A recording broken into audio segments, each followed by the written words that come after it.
हमारे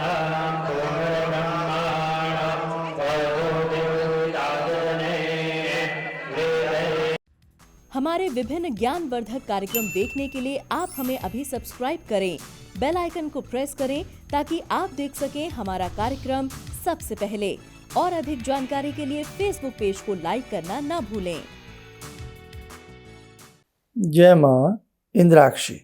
इंद्राक्षी धाम में दर्शकों आप सभी का हम हार्दिक स्वागत करते हैं।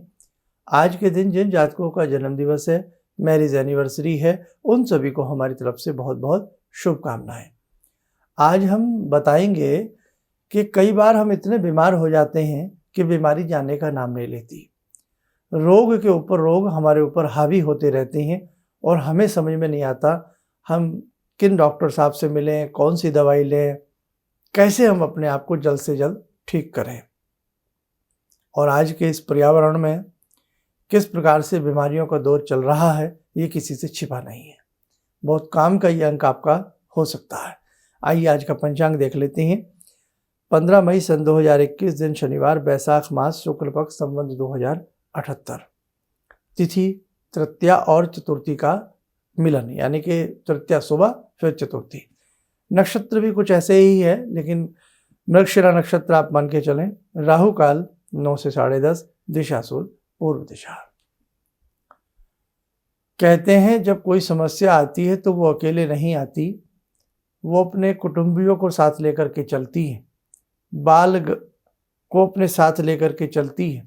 यानी कि एक समस्या के ऊपर फिर समस्या और फिर समस्या, ऐसे व्यक्ति उन समस्याओं के चक्रव्यूह में फंसता चला जाता है। और रोग होना ये सबसे बड़ी बात व्यक्ति के लिए खतरनाक हो जाती है, क्योंकि सबसे बड़ी दौलत संसार में व्यक्ति की है स्वस्थ काया। अगर व्यक्ति स्वस्थ नहीं है, वो कितना भी मालदार क्यों ना हो, उसके लिए वो माया किसी काम की नहीं है।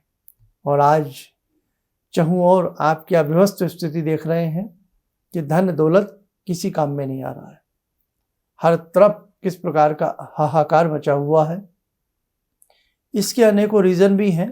आज की जो ये स्थिति बनी हुई है, उस मुद्दे पर नहीं आना चाहता, लेकिन सब्जेक्ट है कि कैसे हम रोगों से अपना बचाव करें और अत्यधिक बीमार होने पर, अत्यधिक रोग के ऊपर रोग होने पर हम क्या कर सकते हैं। देखिए, सबसे पहली बात तो कि ये रोग होते क्यों हैं, है ना, उसका कारण क्या है। सबका अपना अपना शरीर है, अपनी अपनी जलवायु के हिसाब से व्यक्ति जीते हैं। हमारे शरीर में धातुएं हैं, उनका अनबैलेंस हो जाने से भी हम बीमार होते हैं। ऋतु का प्रभाव, बदलते मौसम का भी प्रभाव हमारे शरीर के ऊपर पड़ता है, और बदलते ग्रहों का प्रभाव भी हमारे शरीर के ऊपर पड़ता है। बदलती रेखाओं का प्रभाव भी हमारे शरीर के ऊपर पड़ता है। आप माने ना माने, अगर इंसान की हथेली में बहुत सारी रेखाएं हैं, रेखाओं का मक्कड़ जाल सा बना हुआ है, तो भी ऐसे व्यक्ति या तो बहुत ज़्यादा चिंता आतुर रहते हैं, या धन से निर्धन मिलेंगे, या बहुत ज़्यादा ऐसे व्यक्ति बीमार मिलेंगे। आप देख सकते हैं किसी के भी हाथ में बहुत सारी रेखाएं, अनगिनत रेखाएं हों। ये व्यक्ति की हथेली में गोलाई लिए हुए आयु रेखा होती है। इसके सबसे ऊपर वाली रेखा, लंबे वाली, हृदय रेखा होती है। अगर ये दो रेखाएं भी किसी व्यक्ति की बहुत ज़्यादा कटी फटी हों, या बहुत ज़्यादा आड़ी तिरछी हों, या इसमें से रूट्स निकली हुई हों, जड़ें सी निकली हुई, जैसे मूली गाजर में से निकली होती हैं, तो भी ऐसे व्यक्ति अंदरूनी तौर पर बहुत ताकतवर नहीं होते। कुछ न कुछ बीमारियां उनके हाथ थामे रहती हैं। कुंडली है, कुंडली का अष्टम भाव, कुंडली का छठा भाव, यानी कि रिपु स्थान, रोग स्थान भी होता है। अष्टम भाव आयु भाव होता है ना। कुंडली के ये दो भाव, और प्रथम भाव तनु भाव, लगन भाव। लगन जो होता है, ये भी एक जैसे मीनार की नींव होती है किसी बिल्डिंग की, भवन की, ऐसे ही यदि लगन कमजोर होगा तो स्वास्थ्य से भी व्यक्ति कमजोर रहता है। अष्टम भाव कमजोर होगा, कई बार तो आयु तक पर नौबत आ जाती है, जिंदगी के ऊपर नौबत आ जाती है। छठा घर कमजोर होगा, रिपु स्थान हो या रोग भाव हो, कमजोर होगा, तो भी हमने देखा है कि व्यक्ति नाना भांति के रोगों से लड़ता रहता है। पंचम भाव में यदि वे मेल ग्रह बैठे होंगे तो पेट से संबंधित, उदर से संबंधित शिकायतें कभी नहीं जाएंगी। खैर, वो चीज़ें आपको बहुत लोगों को समझ में नहीं आती हैं। अब हम साधारण बात आपसे करते हैं। आज बुखार आ गया, कभी गला खराब हो गया, कभी नज़ला हो गया, कभी टीबी बन गई, कभी कुछ हो गया, कभी कुछ हो गया, माइग्रेन, तो कभी कुछ, कभी हड्डियों की शिकायत। अब यूँ तो हर ग्रह के ऊपर किसी न किसी ग्रह का आधिपत्य होता है। जिन व्यक्तियों के बहुत एक्सीडेंट्स होते हैं, बार बार एक्सीडेंट्स होते हैं या घर में गिर जाते हैं, हड्डी कड़ाक देनी टूट जाती है, सूर्य कमज़ोर है। जिन लोगों के नेत्रों में कमजोरी है, नेत्रों के रोग होते हैं, सूर्य कमजोर है। जिन लोगों के ब्लड में बार बार कोई ना कोई शिकायत आती है, तो वहाँ पर आपको मंगल और राहु की युति तो नहीं। बार बार किसी व्यक्ति के हार्ट में प्रॉब्लम आती है, हृदय रेखा, और सूर्य कमजोर है ना। तो ऐसे बहुत सारी बातें हैं जो ज्योतिषीय झरोके से यदि आप किसी मर्मज्ञ विद्वान को अपनी कुंडली या हाथ की रेखाएं दिखाते हैं तो आपको बहुत कुछ पता लग जाएगा कि कैसे हम ठीक हो सकते हैं। एक सब्जेक्ट तो ये है। एक सब्जेक्ट है, जैसे मैंने कहा कि सबको अपनी कुंडली या हाथ देखना नहीं आता, इन चीज़ों के बारे में नहीं पता होता। सिर्फ ये पता होता है कि भाई एक बीमारी जाती नहीं और दूसरी हमारे ऊपर हमला कर देती है, या एक व्यक्ति लंबे समय से बीमार चल रहा है तो उसे क्या करना चाहिए। आइए अब मैं आपको उपाय बताता हूँ। 9 मंगलवार हनुमान जी को जनेऊ, ठीक है, जनेऊ, मीठा पान, नुगदी के 5 लड्डू, गुलाब के फूलों की माला आप हनुमान जी को जाकर के अर्पण करें और हनुमान जी के ही श्री चरणों में बैठ कर के हनुमान बाहुक का पाठ करें। जी हाँ, बाहुक, हनुमान बाहुक, तुलसीदास जी ने बहुत ही शानदार इस रचना को रचा है। आप इसे पढ़ें, हनुमान बाहुक है, और सच्ची आत्मा से जो इसे हनुमान जी के श्री चरणों में बैठ कर के 5 बार पढ़ता है, नाना भांति के कष्ट उसके दूर होते हैं और हनुमान जी की कृपा उसे प्राप्त होती है। अक्सर अपने तकिए के नीचे पीपल का पत्ता और सहदेई जो रख कर के सोते हैं, उससे भी बीमारियां दूर होती हैं। रुद्राभिषेक नमक चमक विधि से या साधारण तौर पर रुद्राभिषेक कराएं, या प्रतिदिन शिव पिंडी को, है ना, दुर्वा सत चढ़ाएं। दुर्वा सत चढ़ाएं या गिलोय का सत चढ़ाएं। दुर्वा सत या गिलोय का सत जो शिव पिंडी पर अक्सर चढ़ाता है, और उसके बाद 1 लोटा शुद्ध जल चढ़ा दे, और यदि संभव हो सके तो शंकर जी के ही श्री चरणों में बैठ कर के 1 माला मृत्युंजय मंत्र की करवाएं। आप ठीक हो जाएंगे। देखो, मेडिकल साइंस हो या कोई भी हो, एक सत्ता को सब स्वीकार करते हैं कि कहीं ना कहीं कोई परम सत्ता है, कोई वीटो पावर है जो इस समस्त सृष्टि को नियत कर रही है, अपने अधिकार में ले रही है या इसे चला रही है। कोई तो नियंता है, ये सब मानते हैं। वो बात अलग है कि हम खुले दिल से स्वतंत्र रूप से हम कहते हैं भगवान शिव हैं, हनुमान जी हैं, हम उन्हें पूजते हैं। दूसरे लोग माने या ना माने, अपनी अपनी स्वतंत्र सबकी विचार धारणाएं हैं। और आजकल तो आप देखिएगा हर अस्पताल में, हॉस्पिटल्स में कहीं ना कहीं भगवान जी का मंदिर जरूर बना मिलेगा, है ना। क्यों बना मिलता है? क्योंकि जब सारे इलाज लाइलाज हो जाते हैं, जब डॉक्टर साहब की समझ में कोई बीमारी नहीं आती या उसका कोई निदान नहीं निकलता, तो कलम या उंगली ऊपर की तरफ उठा दी जाती है कि अब तो भगवान ही कोई चमत्कार कर सकते हैं, गॉड कुछ कर सकते हैं, है ना। उसे गॉड कहें, कुछ भी कहें, तो कहने का भाव ईश्वर हैं, उन्हें आप नकार नहीं सकते। वो बात अलग है कि समय पर उन्हें पहचान लें, समय पर उन्हें याद कर लें, तो आप जल्द ठीक हो जाएंगे। अब हमने हनुमान जी की बात कही, आप 9 मंगलवारी उपाय करके देखें। इसी के साथ साथ हमने कहा शिव पिंडी के ऊपर आप 2 चीज़ें चढ़ाइए, दुर्वा सत चढ़ाइए, गिलोय का सत चढ़ाइए। 1 दिन गिलोय सत, 1 दिन दुर्वा सत, 1 दिन गिलोय सत, 1 दिन दुर्वा सत। आप कुछ दिन चढ़ा के देखिए रेगुलर वे में, और वहीं बैठ करके त्र्यंबकम मंत्र का जाप करें। और यदि आप बाहर नहीं जा सकते, बहुत जगह लॉकडाउन है या जो भी है, तो आप जो हैं घर में ही, आपके पास नर्मदेश्वर हैं, पारस शिवलिंग है, कुछ भी है, उन पे आप चढ़ाइए, थोड़ा थोड़ा चढ़ाइए, चाहे 2-4 चम्मच चढ़ाइए, और बाद में चरणामत के रूप में आप उसे स्वीकार भी कर सकते हैं। अगर पारस शिवलिंग है तो वो आप पान ना करें, पारस शिवलिंग के ऊपर चढ़ा हुआ पान ना करें। अदरवाइज नर्मदेश्वर हैं, काले पत्थर के शिवलिंग हैं, या और कोई ऐसे शिवलिंग हैं उनका आप जल ग्रहण कर सकते हैं, लेकिन पारद शिवलिंग का नहीं। ठीक है, पारद शिवलिंग का जल जो बच जाए चढ़ा हुआ, वो आप किसी गमला में, किसी में प्लांट वगैरह में आप उनको अर्पण कर दें। ऐसे ही आपकी जितनी आयु हो गई है इस समय, उतनी आयु का ट्रिपल कर दो और उन पैसों से बंद पक्षियों को आज़ाद करा दीजिए।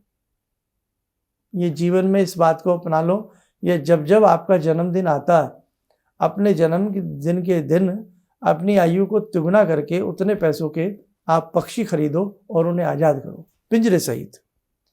भले ही हमने कहा, जैसे मिसाल के तौर पे एक व्यक्ति की आयु 40 साल हो गई, हमने 120 कर दी, है ना, तिगनी कर दी। अब तिगनी करने पर एक आधा पक्षी तो मिल ही जाता है, 100-200 रुपये का कबूतर मिल जाता है, कुछ भी मिल जाता है।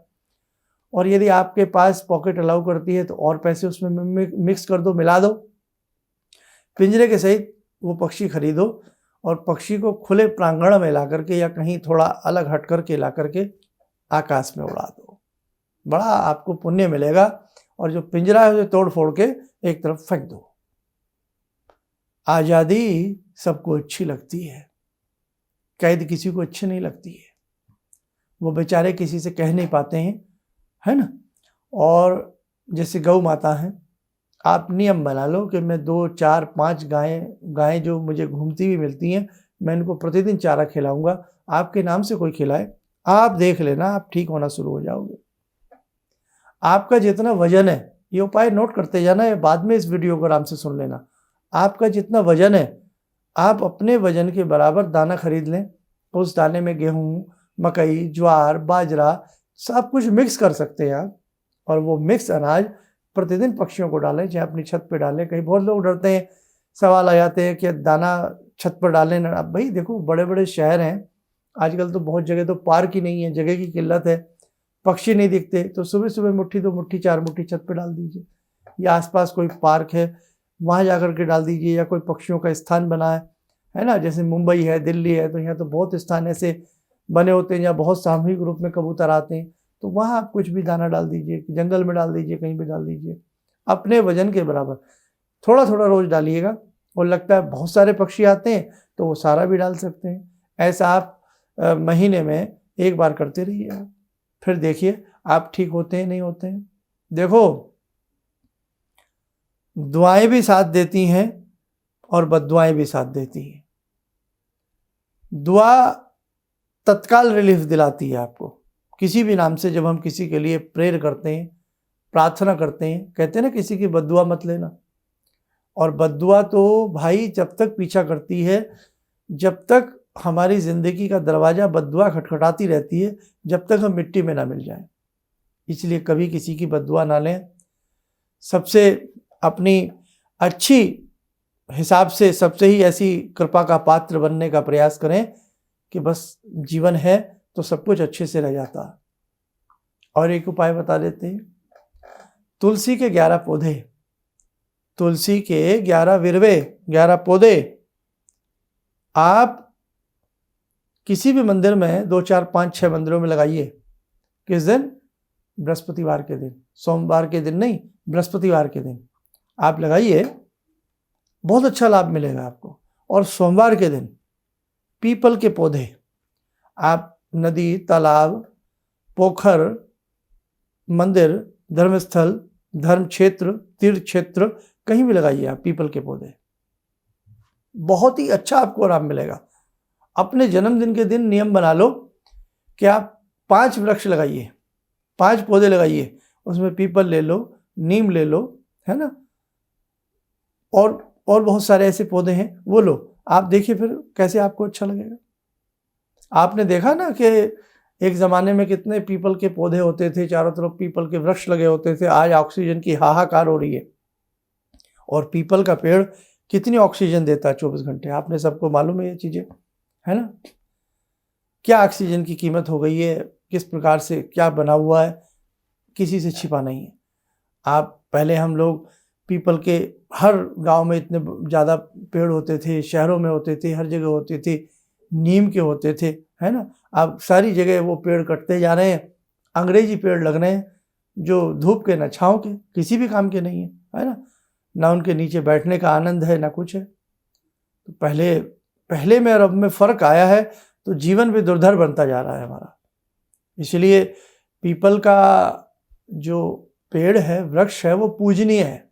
हम उन्हें जल देते हैं, नमस्कार करते हैं, प्रणाम करते हैं, उनकी पूजा करते हैं। ऑक्सीजन का भंडार है वो, है ना।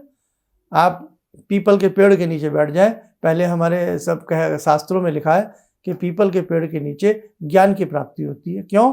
क्योंकि वहाँ का वातावरण ऐसा होता है, वायु में प्राण बिखरे होते हैं। वहीं बैठ करके पीपल के नीचे आप प्राणायाम करें, पीपल के नीचे हनुमान चालीसा पढ़ें, पीपल के नीचे कोई भी सद धार्मिक ग्रंथ की आप 1-2 घंटा बैठ के अध्ययन किया करें, आपको पता लगेगा, समझ में आएगा आपके शरीर में किस प्रकार का विकास होगा। और महामृत्युंजय मंत्र की 5 माला जो व्यक्ति प्रतिदिन करता है, और गायत्री मंत्र की 5 माला प्रतिदिन करता है, और ऐसे मैंने 3 कवच बताए थे, दुर्गा कवच, श्री राम रक्षा स्तोत्र और इंद्राक्षी। कोर्स थोड़ा बढ़ जाएगा, लेकिन ये चीज़ें अगर कोई व्यक्ति करता है तो अपने घर में सुरक्षा के साथ रहें, निर्भय के साथ रहें, बाल बाका नहीं होगा, ईश्वर कृपा करेंगे और आप स्वस्थ रहेंगे। गायत्री मंत्र में इतना तेज है, गायत्री मंत्र में इतने प्राण हैं, इतनी ऊर्जा है। आप ढंग से गायत्री मंत्र किसी मर्मज्ञ से सीख करके करें, फिर देखें। मृत्युंजय मंत्र में इतना तेज है, मृत्युंजय जो मृत्युंजय के मृत्यु के ऊपर विजय प्राप्त करा दे, मृत्युंजय मंत्र। आज हमारे देश में आज भी यदा कदा ऐसे साधु हैं, आपको मेरी बात सुन करके शायद अतिशोक्ति लगेगी, कि जो मुर्दे में प्राण डाल दें। ये मृत्युंजय मंत्र, मृत्युंजय मंत्र की गुप्त विद्या थी, शुक्राचार्य से प्रारंभ हुई है, कि कई बार लोगों ने ऐसे प्रमाण देखे हैं प्राचीन काल में कि मंत्र को पढ़ा गया, अब वो विद्या विलोप होती चली गई। बहुत सारी विद्याएं समय के हिसाब से विलुप्त होती चली गई।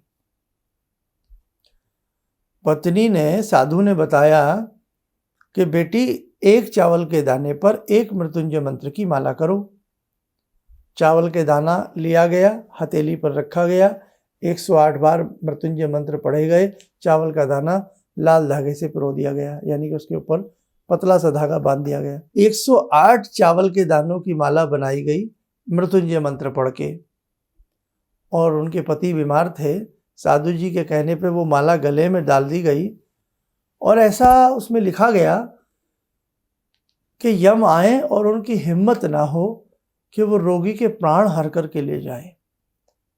चावल के दाने यानी कि 108 मालाओं का मंत्र पूरित वो माला गले में है। उसमें आगे लिखा गया, हमने ये आर्टिकल शायद कल्याण से पढ़ा है, हमें शायद ध्यान आ रहा है, कि वो उसमें भाई जिसका जितना वक्त है, तो कई बार वो वक्त तो फिक्स हो ही जाता है, लेकिन जब तक वो माला उस मरीज के गले में रही, तब तक यम की हिम्मत नहीं हुई कि वो अपने बाहुपाश से उसके प्राणों को निकाल ले। लेकिन लीला करनी पड़ी यम को। व्यक्ति अपनी पत्नी से कहता है, रोगी कहता है कि मुझे ये माला चुभ रही है, थोड़ी देर के लिए आप इसे निकाल दो। अब मोह है भाई, पत्नी तो बहुत प्रेम करती है अपने पति से, मोह है कि चलो ये बेचारे कह रहे हैं तो 1-2 मिनट के लिए निकाल देती हूँ, फिर पहना दूंगी। जैसे ही वो माला निकाली, उस 1-2 मिनट में ही उस व्यक्ति के प्राण निकल गए। तो ये सब क्या था? कई बार बड़े बातें ऐसी आ जाती है कि व्यक्ति हैरान हो जाता। ऐसे ही हमने एक बार और एक आर्टिकल कहीं पढ़ा, ऐसा लेख हमने पढ़ा, बहुत पुरानी बात रही होगी ये, 20-22 साल पहले मुझे शायद कहीं से पढ़ने को था, और बड़ी ऑथेंटिक किसी बुक में मैंने पढ़ा था ये, कि एक व्यक्ति जा रहा है, और वो व्यक्ति जो जा रहा था, तो अचानक कोई चीज़ उससे टकराई, और उसने जैसे ही उनको देखा, उन्होंने कहा, अरे अभी तेरा वक्त नहीं आया है, मैं मौत हूँ, मुझसे मत टकरा, मैं काल हूँ। इतना वाक्यांश उसको याद है। बोला जैसे ही मैंने अगला कदम रखा, जिस घर में वो चीज़ भाग करके जा रही थी, मतलब वेग के साथ दौड़ रही थी, उस घर में कुरुंदन और विलाप की आवाज़ें आने लगी, रोने की आवाज़ें आने लगी। यानी कि जब रुक करके मालूम हुआ कि अभी अभी किसी की डेथ हुई है, तो वो व्यक्ति लिखता है, क्या उस दिन मैं काल से टकराया था? क्या उस दिन मृत्यु से मेरी टक्कर हुई थी? बड़े बड़े अनसुलझे पहलू हैं साहब। इसीलिए इस जीवन को बहुत अच्छे से सुरक्षित रखिएगा ताकि भगवान की कृपा बनी रहे और सब स्वस्थ बने रहे। तो आज जो मैंने उपाय बताए, इनमें से जो आपको सही लगे आप जरूर कीजिएगा, आपको बहुत अच्छा लाभ प्राप्त होगा। आइए भगवान शिव से जुड़ते हैं। भगवान शिव सभी भक्तों का कल्याण करें और सभी को अच्छे स्वास्थ्य आयुष्य का वरदान दें। ओम आत्मा त्वं गिरिजामति सहचरा प्राणा शरीरं गृहं पूजा ते विषयोपभोग रचना निद्रा समाधिस्थिते संचारा पदयो प्रदक्षिण विदेः श्रोत्राणि सर्वागिरो यद्यात् कर्म करोमि तद्दखिलं शम्भोस्तवाराधनम् चन्द्रोद्भासितशेखरे स्मर हरे गंगाधरे शंकरे सर्पे भूषितकण्ठकर्णविवरे नेत्रोत्तवे स्वानरे दन्ते त्वकृतसुन्दरां वरदरे त्रैलोक्यसारे हरे मोक्षार्तिं कुरु चित्तवृत्त्यमचलं मन्येस्तु किं कर्म वे वन्दे देव उमापतिं सुरगुरुं वन्दे जगत्कारणं वन्दे पन्नगभूषणं मृगधरं वन्दे पशूनां पतिं वन्दे सूर्यशशाङ्कवह्निनयनां वन्दे मुकुन्दप्रियं वन्दे भक्तजनश्रयं च वरदां वन्दे शिवं शङ्करम् ॐ कर्पूरगौरं करुणावतारं संसारसारं भुजगेन्द्रहारं सदा वसन्तं हृदयारविन्दे भवं भवानी सहितं नमामि भवं भवानी सहितं नमामि। कवच बना लें, ध्यान करें, शिव शंभू का सुभाषी सभी के ऊपर बरस रहा है।